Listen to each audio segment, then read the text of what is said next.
And welcome back to EDH Deck Building. I am your host Demo, and these are the lands you should be putting in your white commander decks. Finishing off this series, or I guess at least the mono-colored series, I think I will also do sort of a multicolored version. It's nice to have these lists accessible to you when you make decks. Just click on this video if you're making a mono white deck or any deck that has white in it, and you can include any of these lands. I would say typically it's not the first thing that comes to mind when you're building a deck, right? The lands that you can include in there. Even for a seasoned deck builder like myself, I often forget to put lands like this in my decks, and they can sometimes be a huge help for you. So starting out as always with the cycling lands, and as always there's three. There's the desert version, which cycles for 1 and a white. And then there's the version that cycles for 2 colorless, and then the version that cycles for a single white. In a mono white deck, I might run all 3 because later in the game, it just really does become useless to you, especially if you want to draw some gas, something that can get you going or solve problems and you're drawing lands off the top. Just cycle it away, get something more useful to you, right? Next up, we have Blighted Steppe. Tap to add a colorless, and you can pay 3 and a white and sacrifice. You gain 2 life for each creature you control. So a land that gains life, to no one's surprise, I'm sure. Having white lands that gain life is to be expected. This is not bad. I mean, 2 life for each creature you control. So if you got like 6 creatures, that's 12 life. That's pretty decent. There's really no downside to having a card like this in your deck. If you're in a life gain deck, throw it in there. And if at some point you can use it to gain that bunch of life that you need, you can just do that. Until then, it just taps normally for mana. So not really any downside. Next up, Iganjo Castle. This is a legendary land, taps to add a white, and you can pay white and tap, prevent the next 2 damage that would be dealt to target legendary creature this turn. So this is the white version, in the cycle from the Kamigawa block of legendary lands, where there's essentially no downside, right? It doesn't come into play tapped, it doesn't do you any damage.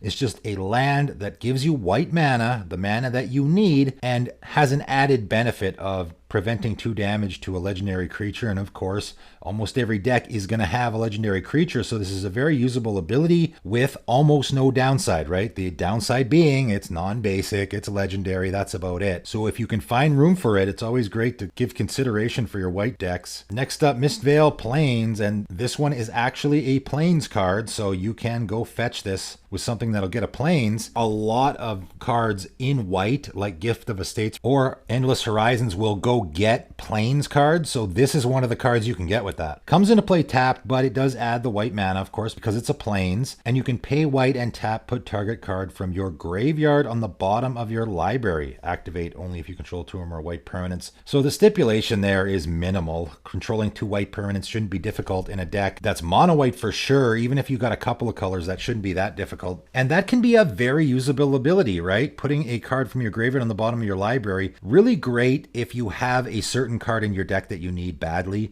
and you have the ability to go search for it. Putting it on the bottom of your library doesn't mean anything if you have the ability to go search for that particular card, right? Very usable card in the format. Next up, Flagstones of Trokair. Again, another legendary land, and again, just like with Iganjo Castle, there's no downside here. It's just a land that comes into play untapped, and you can tap it for white mana. And when Flagstones of Trokair is put into the graveyard from the battlefield, you may search your library for a Plains card and put it onto the battlefield, tap, then shuffle. So just all upside, no downside. Again, other than the fact that it's a legendary land, there is almost no reason not to put this in your deck. You can plan around this upside where maybe you're sacrificing it. Famously in Modern, this card was used in the Smallpox deck where you would everyone would have to sacrifice a land. You would sacrifice your Flagstones and then of course go replace it with another land, so you wouldn't be down a land. So it's great that way. Great in any deck in white where you're sacrificing lands. I don't know how often that's going to happen, except in that Yomiji deck. I had a patron who made a Yomiji Who Bars the Way deck where Flagstones was a key component of that deck because it's a legendary permanent, right? And whenever a legendary permanent other than Yomiji is put into your graveyard from play, you can return it to your hand, so you can keep sacrificing that Flagstones over and over, getting a land out of your deck, and then it goes back to your hand so you can play it again. Other than that, there's probably a few specific scenarios you might want to play this. But again, if your opponents are playing land destruction, this just becomes, a safety net where at least I'm going to get one land if someone casts an Armageddon. Next up, Karoo. Enters the battlefield tapped, and when it enters the battlefield, you sacrifice it unless you return an untapped planes you control to owner's hand. So, a bit of a steep price there, right? Obviously, it comes into play taps. You can't use it right away.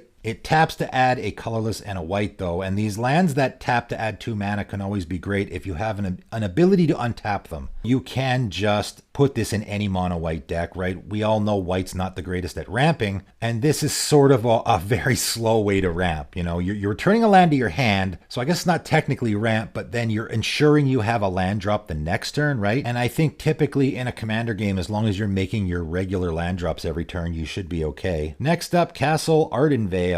Should be a legendary land, but it's not. Enters the battlefield tapped unless you control a plane. So, like with all the castles in this series, it is almost never going to enter the battlefield tapped, I think. Usually it's going to enter the battlefield untapped. It's going to tap to add a white, so that's great. And also you can pay 2 white, and tap to create a 1/1 white human creature token. And this is a reusable effect, right? This is not I sacrifice it to get a human token.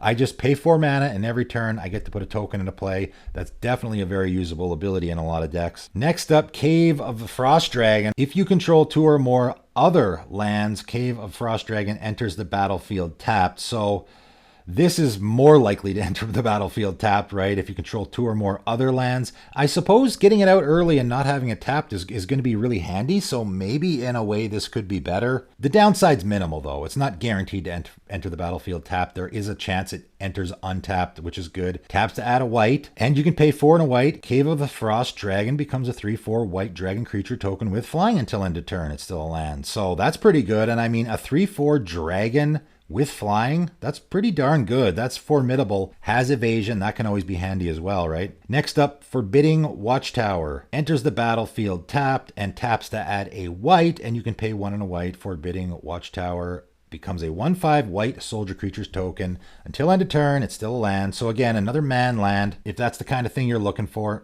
It's only a 1/5, which is not exactly threatening. It's a soldier, though, so maybe in a soldier deck you probably want to play it. I think likely in a soldier deck, I would see very little reason not to put this in there. Speaking of which, next up, Keldoran Outpost. If it would enter the battlefield, sacrifice a plains instead. If you do, put it onto the battlefield. If you don't, put it in owner's graveyard. So basically, you just have to sacrifice a plains when it comes into play. Can be a tapped plains, though, right? You can tap it first. Taps to add a white mana. Doesn't come into play tapped, so you can use it right away. And pay 1 and a white and tap, create a 1/1 white soldier creature token. So this is only 2 mana to spit out a soldier token. Not bad. I definitely would give this one consideration for a soldier deck, or any deck where you just want to be spitting out tokens, maybe even an aristocrat style deck. Any deck where you want to be guaranteeing that you have a token in play. 2 mana ain't much. Next up, Memorial to Glory, and continuing on the theme of making tokens with lands. Well, that seems to be something that white is really good at. Enters the battlefield tapped and taps to add a white, and you can pay 3 and a white and sacrifice Memorial to Glory. Create 2 1/1 white soldier creature tokens. So again, soldier tokens could be good in a soldier deck, could be good in any deck where you want to be making token creatures. I have this in my Shanna deck because in my Shanna deck, I just want to have lots of creatures. It's a very token heavy theme. So out of all the lands on this list, this is the one that I decided to put in that deck for doing that. I didn't need too many. I thought having 1 would be good. It's not an overly expensive deck, so I can afford to sacrifice a land.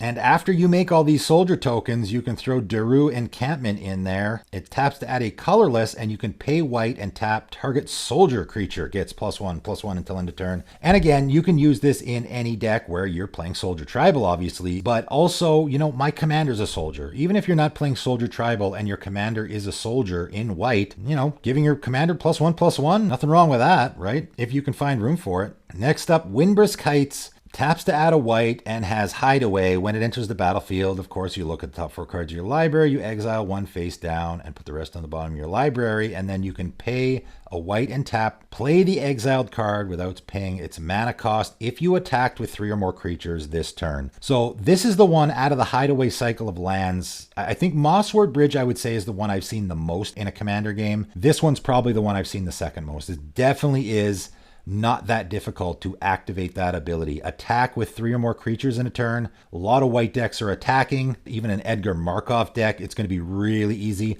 to activate Windbrisk Heights. I think it definitely slots into a lot of decks for sure. Next up, Rustic Klachan. And I'm sure I probably said that wrong, but this card I really like actually. As Rustic Klachan enters the battlefield, you may reveal a Kithkin card from your hand. If you don't, it enters the battlefield tapped. So right away you look at this card and you go, oh, well, it goes in a Kithkin tribal deck? No, I would probably, I mean, yeah, if you're playing Kithkin tribal, I would completely ignore that. If you just completely ignore that and go, okay, this enters the battlefield tapped, and it taps to add a white. However, that part I don't even care so much about because it has Reinforce 1, and that's the part that I really want to use on this card. Pay 1 and a white, discard this card, and put a +1/+1 counter on target creature. So I think probably 70 or 80% of the time I've used this card, it didn't actually enter the battlefield. I just used the Reinforce. That's why I put it in a deck. If you're in any deck where you want to be beefing up your creatures, putting +1/+1 counters on your creatures, we know there's a lot of white decks out there that are doing +1/+1 counter themes now. This is great. It's a land that you can, yes, play. Early in the game, you're just going to play it because you want your land drops. Later in the game, though, it becomes even better. It's sort of like that cycling card where you're going to cycle it away to get something better. Here, you're discarding it to put a counter on your creature. Same sort of scenario. I think it's a great fit in a lot of decks. Next up, Idyllic Grange. And this one, again, is an actual plane. So once again, you can go get it with those Gift of Estates and cards like that. Taps to add a white, of course. Enters the battlefield tapped unless you control 3 or more other planes. So again, this is in that cycle, the Throne of Eldraine cycle, and I recommend not playing this in a deck that isn't mono white, because you really want those 3 other planes in play. If you don't, not only does it enter the battlefield tapped, but you don't get the last ability, which is why you're going to put it in your deck. When it enters the battlefield untapped, put a +1/+1 counter on target creature you control. So do you want to take the risk of putting this in your white-green, Hamza deck that's already doing +1/+1 counters? Maybe. Are you actually going to have 3 other planes in play, right? You need 3 other planes. So you're going to probably have a couple forests. How many lands are you going to have in play? What are the chances you actually get that counter? If you're in a mono white deck, I think the chances are pretty good. If you go up to 2 colors, it's really going to decrease the chances that you get that. So, up to you whether you want to take the risk on that or not, but it's definitely a playable card. Next up, Sandstone Bridge enters the battlefield tapped. And like I've said in all of these videos, but I will reiterate again, I think it's okay to put a few of these lands in your deck that enter the battlefield tapped. You don't want to go overboard. 4 or 5, maybe 6 lands in your deck that enter the battlefield tapped. You don't want to get too many, but it's okay to have a few because these abilities that they're giving you might actually be worth it. Even though they seem minimal, they can be really good. When Sandstone Bridge enters the battlefield, target creature gets +1/+1 and gains vigilance until end of turn, and it taps to add a white. So, why not? Having a couple lands in there that, yeah, they enter the battlefield tap, but they're giving you that ability can be very helpful in a deck. Another one that is similar, Sajiri Step, is probably the best one for this. It enters the battlefield tapped, and when it enters the battlefield, target creature you control gains protection from the color of your choice until end of turn and taps to add a white. That's really good. I think that's definitely very usable. I've put this in a couple decks myself. I think this is a fantastic fit in maybe any Boros deck. The reason why is because Boros is going to be using those Blasphemous Act and Chain Reaction type of board wipes, and protection protects against damage, right? So I can play this land, give my commander protection from red, and then cast a Blasphemous Act, and my commander will survive, right? Because it has protection, so it's not going to take damage. So it's great there. The other really great way that you can use this is to make a creature unblockable until end of turn. So you want to get in for damage. Whatever your opponent's colors of creatures are, you give it protection from that color, so now they can't block with those creatures, right? Definitely a very usable card.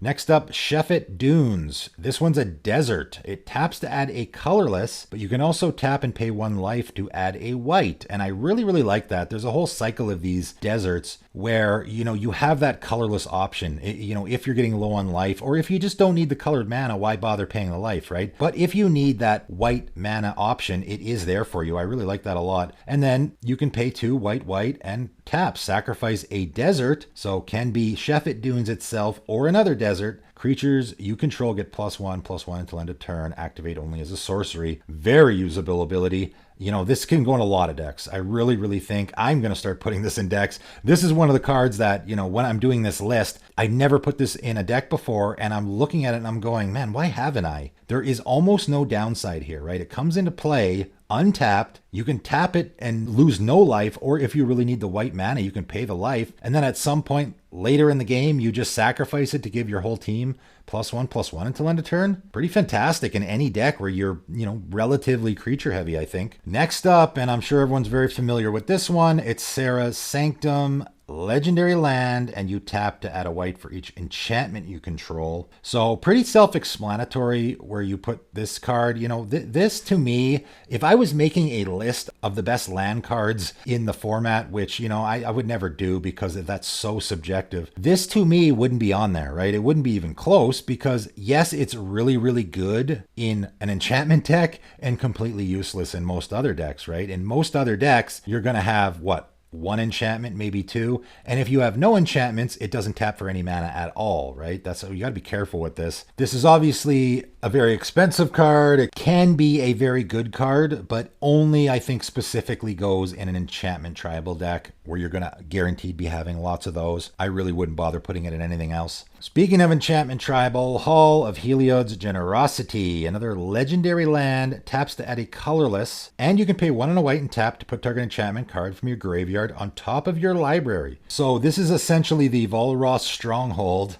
of enchantments. And again, you definitely want to put this in your enchantment tribal deck, I think, but also, you know, my commander's an enchantment, right? If your commander is an enchantment, there's a couple, I would probably throw this in there because, you know, my commander dies and I can put it on top of my library and avoid that commander tax. Also, if you're just in any deck where you have, you know, an enchantment or a couple of enchantments that are really, really important to you, right? Like a lot of times you can build a deck around enchantments that you really, really need in play. And if that be the case, this is definitely a card you're going to want to look at. Next up is Emeria the Sky Ruin. And again, not a legendary land for some reason. Emeria the Sky Ruin enters the battlefield taps to add a white mana. And at the beginning of your upkeep, if you control 7 or more planes, you may return target creature card from your graveyard to the battlefield. That's a really powerful ability. This, of all the cards on this list, this is the most auto-include card for a mono-white deck. This goes in all my mono-white decks. Is obviously a fantastic ability, but getting to 7 or more planes is just not going to happen, I don't think, unless you're in a mono-white deck. Even in a 2-color deck, it's going to be really difficult to get there. I mean, if you can change your lands, you know, there is ways to make all of your lands the same land type. There's lots of stuff like that. So you can cheat that way if you want, which actually might be worth it because this is a really powerful ability, getting a creature out of your graveyard every single upkeep. But for me, you know, if you're just sticking this in your deck for utility, I think I probably would only put this in a mono white deck. But if you're building a mono white deck, this is just an auto include, I think. And lastly today, Core Haven, legendary land, taps to add a colorless and pay 1 and a white and tap to prevent all combat damage that would be dealt by target attacking creature this turn. This is probably the one I've put in the most decks. I've definitely put this in a lot of decks. It's one of those ones that just is in the forefront of my mind whenever I'm building a white deck. It really suits, I think, what a lot of white decks are doing, preventing combat damage, doing sort of a pillow fort strategy or taxi or staxy strategy.